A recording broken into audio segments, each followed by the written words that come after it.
venit la o nouă ediție a emisiunii Ziua se apropie. Vom urmări astăzi un documentar realizat de American Trademark Pictures intitulat Against All Odds, tradus Supraviețuirea miraculoasă a Israelului, despre acest miracol care s-a produs în ciuda tuturor obstacolelor pe care le-a înfruntat de-a lungul veacurilor. Israelul modern este cu adevărat o minune divină a epocii actuale. Cum a triumfat acesta prin 4 războaie majore și a supraviețuit atacurilor teroriste neobosite? Faceți cunoștință cu oamenii care au trăit experiențe care pot fi descrise doar ca miracole de proporții biblice și împărtășiți-le poveștile remarcabile. Vizionare plăcută!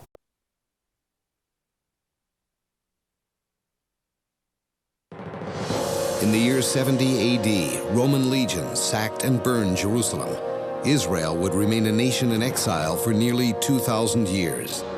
But in the aftermath of World War II, the people of the book returned home. Israel's rebirth and survival in the 20th century has often been called a miracle. Those who were there cite their own experiences as proof. I'm Michael Greenspan. I'm an investigative journalist. These are their stories.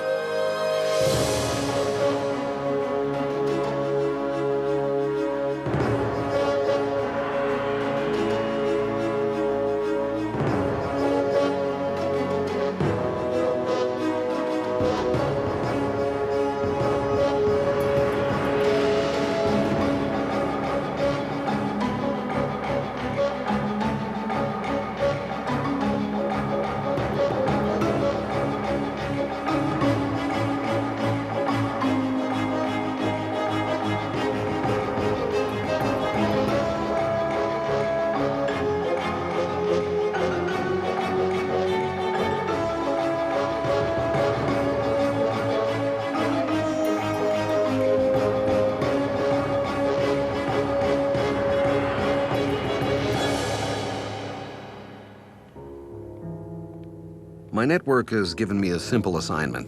Go to Israel, investigate stories of supposed miracles that have occurred there, talk to the people who claim they've seen one or been part of one, and find out if there's any truth to it all. If one is to believe the biblical accounts of Israel, this is a place of miracles. There's no other culture, no other people whose history, whose faith is more linked to the miraculous than Judaism. I learned so many of these stories as a boy. Parting of the Red Sea, manna falling from the sky to feed the children of Israel, water springing from a rock in the desert, the walls of Jericho falling at the sound of worship, the sun standing still so Joshua could finish a battle, David killing the giant Goliath. If such stories are more than fables, then it would not be inconceivable that they still happen. But do they?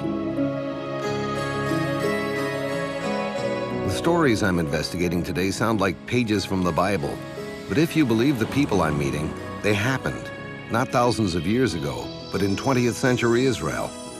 Typical is a story told to me the other day up on the Mount of Olives by military historian Gershon Bar Kochba, who told me an incredible tale from the War of Independence. Over here, on our right, the Zion Mount.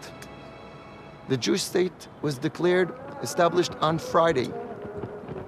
Monday night, there were 1,800 Jews under siege in the Jewish quarter. And the Palmach decide we have to get inside.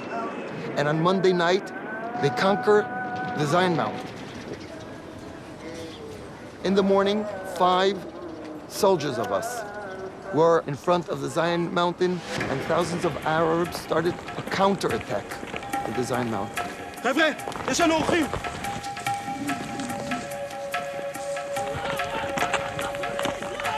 יש לי רק 5 כדורים! אצלי 6! לי יש רק 4! טוב חבר'ה, היה כיף להכיר אתכם.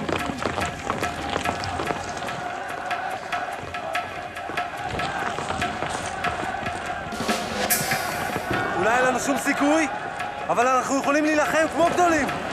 לפחות כמה דקות. אל תדאגו, זה ייגמר מהר.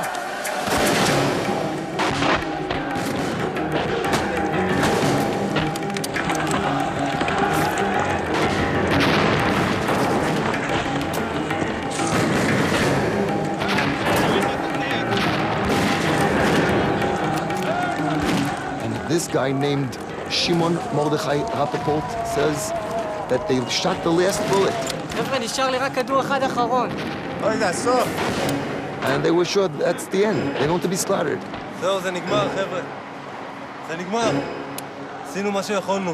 And the Arabs that felt that there are no more shooting, they started yelling, Itbach El Yahud, kill the Jews, and started running towards this emplacement. And suddenly, they heard the Arabs yelling, Ibrahim, Ibrahim, Ibrahim! Abraham, and Abraham. And running away. They have no idea what happened.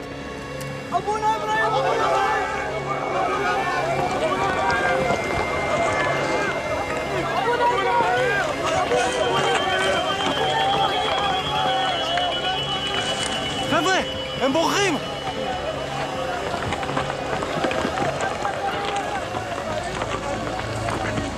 זה לא יאומן!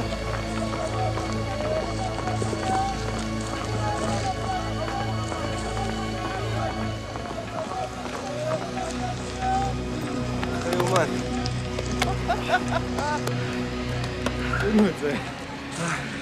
Shimon Mordechai Rapoport takes his cousin, Ira Rapoport, to the Mount of Zion and telling him his story 19 years beforehand. And there was an Arab over there that was sitting and hearing this story. This Arab comes over to him and tells him, just 1 second, you fought over here 19 years beforehand? He said, yes. I don't believe it. I was one of the Arabs that attacked. Oh, you try to kill me, I try to kill you. Shaking your hand. Just 1 second, I have to understand. Why did you run away? We didn't have any ammunition. The Arab told him, I don't believe. What, you didn't see what was over there? What are you talking about? The Arab told him there was this huge guy over your emplacement that was going us with his hand. Oh, we were sure that's Abraham, your patriarchs, your father. We got so scared, we ran away. Unbelievable. Even the people that fought in that fight don't believe. It doesn't make sense. Something else happened over here. I had another conversation up on the Mount of Olives, this one with one of the pioneers of Israeli television. Adir Zik was a controversial figure in the ongoing struggle between the Zionists who see this land as a divine inheritance with borders set by God over 2,000 years ago, and those modernists, they would call themselves realists, who see room for both a Palestinian and a Jewish state to function side by side on this land. Adir would lose a long battle with cancer barely a month after we talked today. Have you personally, or people in your family personally, felt the power of the intervention of God in a way that you would call miraculous? There is a fantastic story that happened to one of my sons. He was in the Golani Battalion, which is a very famous fighting unit in the Israeli army. He was stationed in one of our fortresses in Lebanon. And when the Israeli army pulled out of Lebanon, they were supposed to stay there. כן, המפקד. כן. המפקד רוצה אותך, נתן. קוד, כאן משנה רות אבו. כאן משנה, שלילי, אין לנו עוד פה יותר מ-15 קטנות. רות, הישר, דרכי אליהם. טוב, תקשיבו מה שקורה כזה דבר. אנחנו נוטשים את העמדה הזאת, יש? אנחנו משאירים פה כל דבר חוץ מנשק ופקלים. יש לנו 6 קילומטר של גיהנום עד הבסיס.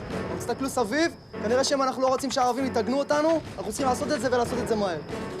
דוקטור, מה איתך? אני אהיה בסדר, אל תדאג. אני אסתדר, אני אעמוד בקצב. על הכיפאק, יאללה חבר'ה, קדימה, על הרגליים, אחריי!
שלנו, המפקד!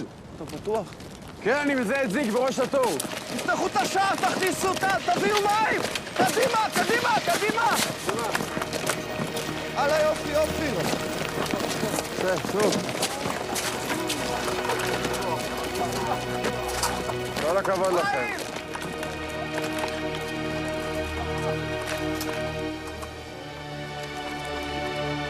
יופי, יופי, חבר'ה, איפה זיק? זיק!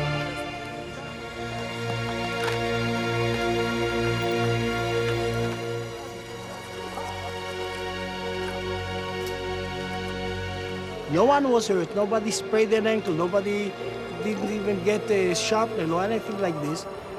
And he said to me, it was as if God took me in my hair, took me a long hell for about an hour and got me out back to paradise, back to life. This is something that doesn't make sense unless you look at it as a miracle. Do you think miracles are still happening here today? There's no doubt in my mind that miracles are happening personally, nationally, to everyone, every day. You need to open your eyes, and especially to open your heart. And the fact that we are succeeding, and the fact that we are alive, and we are reviving a nation in this very place is a miracle, a day-to-day miracle.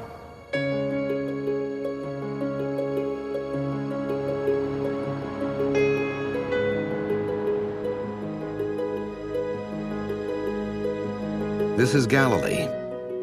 This is some of the most beautiful land in Israel. For Christians, it's where Jesus grew up, turned water into wine at a wedding, fed the 5,000, walked on water. But the two stories I'm investigating up here today, if true, are not Bible stories. They're stories of incredible events that took place in the 20th century. Even though Israel was only reborn in 1948, there have always been Jews living here since the time of the Bible. There's one family here in the town of Prin that has been here since the destruction of the Second Temple in 70 AD. Margalit Zanati is in her 70s now, and she's the last of her family. Margalit agreed to meet me out at the Jewish cemetery. Hi, Margalit. Margalit, what can you tell me about this town, especially about the Jews who live here?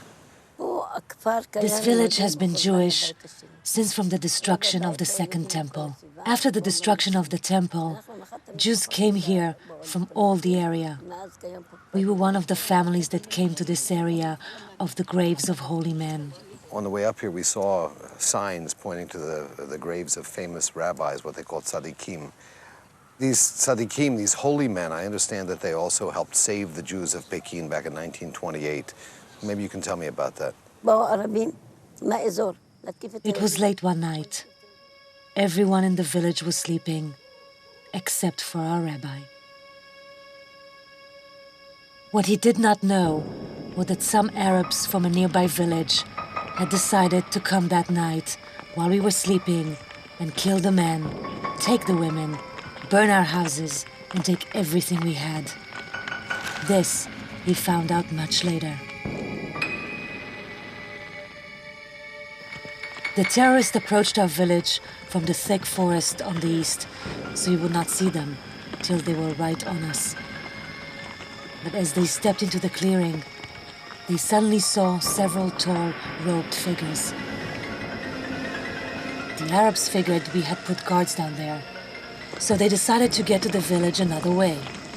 They circled around and came up over the rocky hillside on the south side. But as they climbed up, the attackers saw more of these huge beings. Still, the terrorists were not ready to give up. So they circled around the village to try and get to it the only other way they could, from the north side, across the Jewish cemetery. From that side, they could be seen long before they reached the village, but there was no other way to get to it.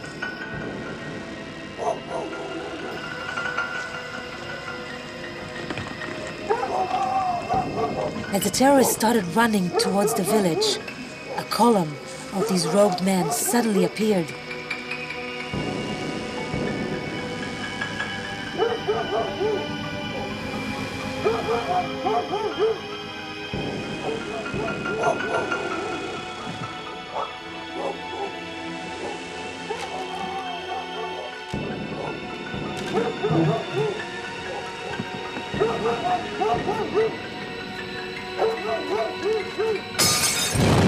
They lifted enormous swords into the air. Fire appeared along the blade of each sword, lighting up everything.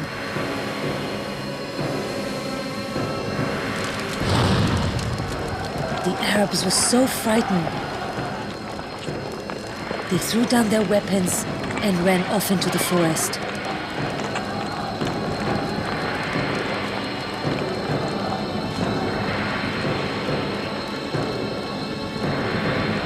Rabbi Yoshua was as surprised as the Arabs of what had happened.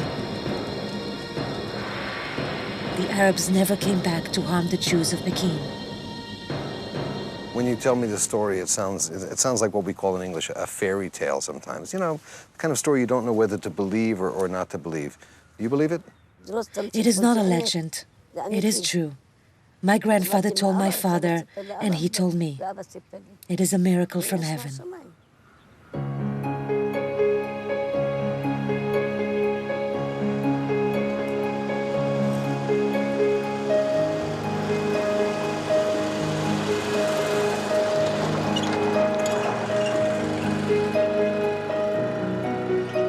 Avinoam Greenberg's grandfather bought land here while he was still in Romania over 100 years ago. He and his family came here nearly a century ago as pioneers. Out of a barren land neglected for centuries, they built a good life for themselves. 1915, מה קורה? In Yavne, 1915 is considered the year when the miracle occurred. The tiny village of Yavne is in the heart of Galilee, a beautiful place of forests, farms and orchards tucked into the rolling hills along the Sea of Tiberias. My family had farmed those fields for over 100 years. But in 1915, something terrible occurred.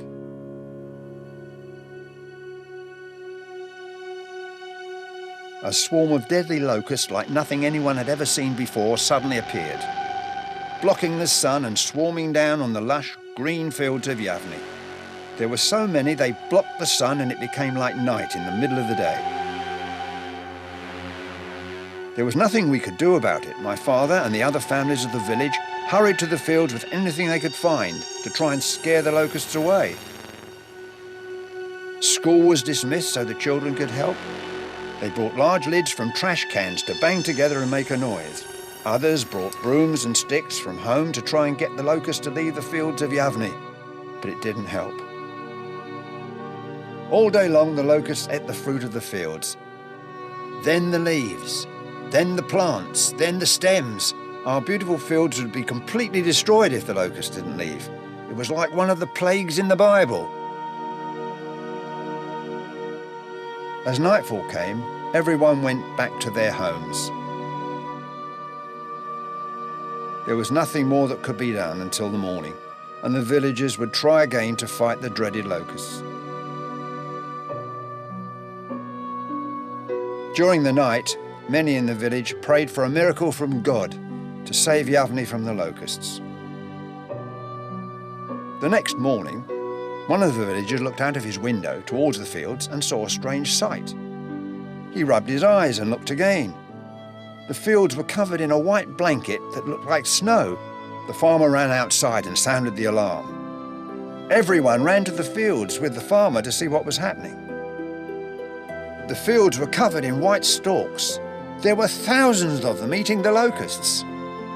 These wonderful birds would save the village. There were so many stalks that if one of them flew up from the fields, there was no place for it to land again. For 3 days, the stalks ate the locusts until there were none left. And then they disappeared as quickly as they had arrived. The fields were now richer, producing better crops than ever before. For the next 3 years, those fields produced the most crops and the best fruit of any other fields in Galilee.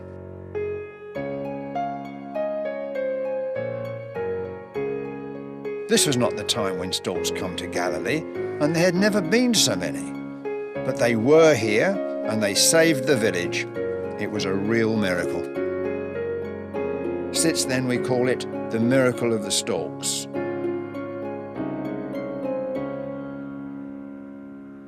Nobody could answer why a miracle occurs, but it does. I believe this was one of the miracles which saved this colony from complete destruction.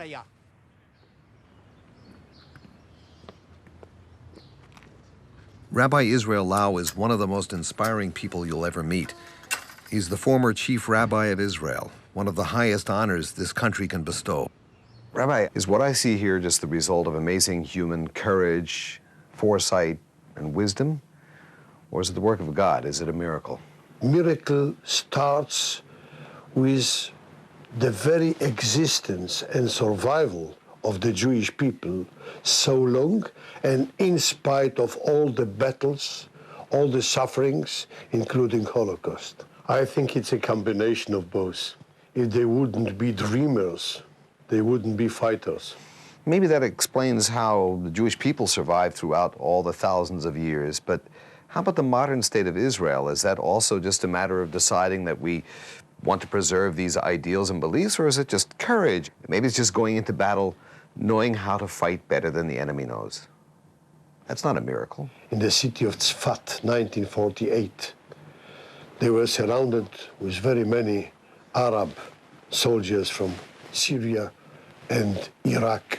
Very old people were sitting there and praying all the time for their survival. Then the Palmach underground movement, before the IDF came and liberated Tzfat. They asked the old Jews there, did you believe that you will survive independence war? They said, of course. We never lost hope. We based our hope on two things, naturally and miraculously. Naturally, we prayed. We say the chapters of the Psalms of King David. And we know naturally that if you pray, if you believe, you survive. The miracle was that you came on time to liberate us. If not miracles, this land wouldn't be in Jewish hands today. The Jewish state wouldn't be declared and wouldn't survive so far. As a rabbi and a teacher, where do you suggest I begin looking for my Jewish self? From the very first meeting with the worker in the airport already. And you will see that Moshiko, who is carrying the suitcases, came from Tbilisi. And you from the United States, Michael, you have a lot in common. The Yom Kippur, the shofar of Rosh Hashanah, the matzah in the night of Passover, the circumcision, the wedding ceremony, the Kaddish. When you go out from the airport, you come to cities like Jaffa, 20 minutes from the airport. Jaffa, remembering this story of Jonas, the prophet, who escaped from the Sea of Jaffa. He was David, fighting with Goliath, 15 minutes from the airport. Here was King Saul in Hara Gilboa against the Plishtim, the Palestinians of that time. And he was Samson, 10 minutes from the airport. King David, King Solomon, Abraham in Beit El, in Ophrah, Isaac in Beersheba, Jacob in Kiryat Arba. The Bible becomes alive in your eyes. You touch it. You have it in your arms. All your Jewish world is in your arms, Michael. Just open the eyes and the ears and a little bit your heart. You have it.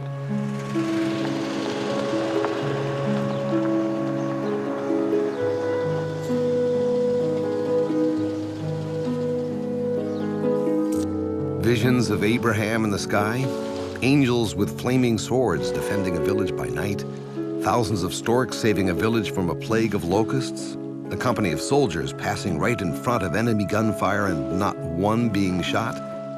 They sound like fairy tales to tell children, myths that grow with age.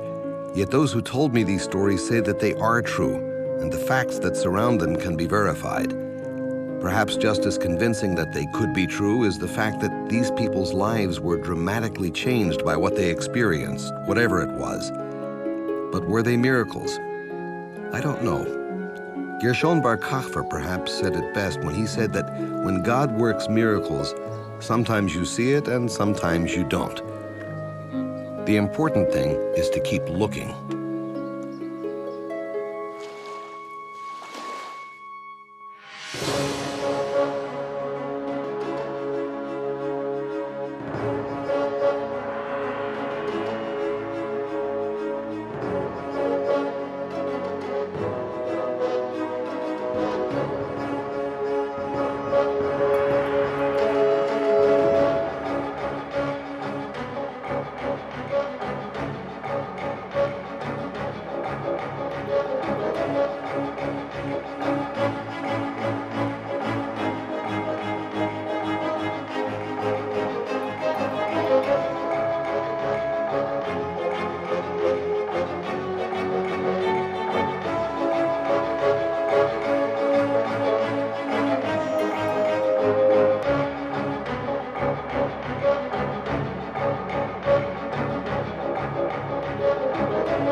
Emisiunea Ziua se apropie, se încheie aici. Vă mulțumim pentru atenție și vă dăm o nouă întâlnire săptămâna viitoare la aceeași oră. Sunt Codruța Burchelea, vă spun la revedere și Dumnezeu să vă binecuvânteze!